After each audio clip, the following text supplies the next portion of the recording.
재발병이라는 것은 여러 가지 의미가 있겠지만 재감염은 생각하기는 어려울 것 같습니다. 우리나라에 새롭게 감염되고 사회에서 직접 전파시킬 수 있는 환자가 있는 것은 아니라고 봅니다. 그렇기 때문에 저희 판단은 체내에 있는 유전자 조각이 발견된 것이다. 그렇게 보고 있습니다. 음성이 되었다는 것은 일종의 기준치라는 것이 있습니다. PCR이라는 검사법으로 검사를 시행하였는데 기준치를 넘어섰다. 기준치가 예를 들어서 40이라고 하면은 그것보다 더 높은 수치면 음성이라고 판단을 합니다. 이번 수치는 기준치보다 더 낮은 수치이기 때문에 양성이라고 판단을 한 것입니다. 저희가 판단하기에는 이게 살아있는 바이러스라고 생각하지 않는 이유는 그 경계값에 해당되는 값이기 때문에 그렇게 보고 있습니다.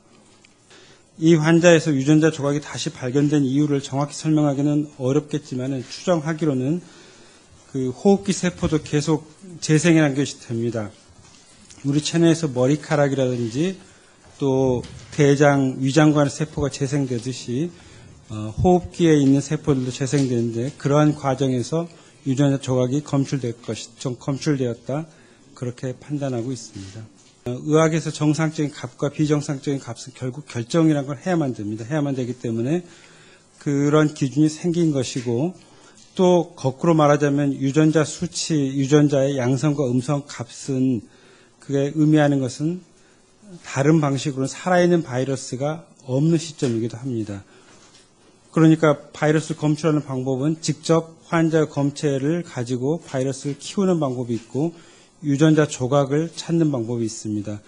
우리가 음성이라고 판단한 기준 검체를 가지고 바이러스 키워보면 자라지 않습니다. 그런데 현실에서는 바이러스 배양이라는 것은 시간이 많이 걸리고 여러 장비가 필요하기 때문에 유전자 검체로 판단을 하고 있는 것이고 그 기준 수치가 태어날 당시에는 음성에 합당했기 때문에 퇴원을 시켰던 것입니다.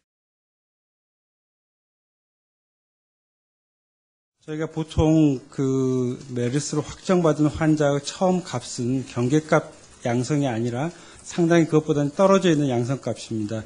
이 환자는 경계값에 해당하고 발열이 있는데 처음 설명드린 것처럼 저희가 경험했던 메르스 환자의 임상상하고는 다르다고 판단을 했습니다. 이 환자에서 발열이라고 하는 현상이 있었던 것이고 발열의 원인은 감염병도 있지만은 감염병 이외의 여러 가지 원인들이 있습니다. 저희 판단은 메르스라고 하는 감염병이 아닌 이 환자가 가지고 있는 악성 임파종에 의한 발열이다. 그렇게 판단을 했던 것이고 근거는 호흡기 증상이 없었다. 호흡기 징후가 없었다. 흉부 방사선에서 새로운 침윤이 없었다. 그런 기준을 가지고 그렇게 판단을 했습니다. 발열이 메르스의 증상이라고 생각하지 않았습니다. 음성 판정을 받은 다음에 양성으로 다시 전환되는 경우는 매우 드물기 때문에 모든 음성 환자에 대해서 지금 재검을 해야 된다. 그렇게 생각하지는 않습니다. 우리나라 데이터뿐만 아니라 외국 데이터에서도 그렇기 때문에 이 환자의 면역기능 저하하고 연관돼서 유전자 조각이 발견된 것이라고 보고 있고 이를 전체 환자에게 적용해야 된다. 그렇게 판단하지 않습니다.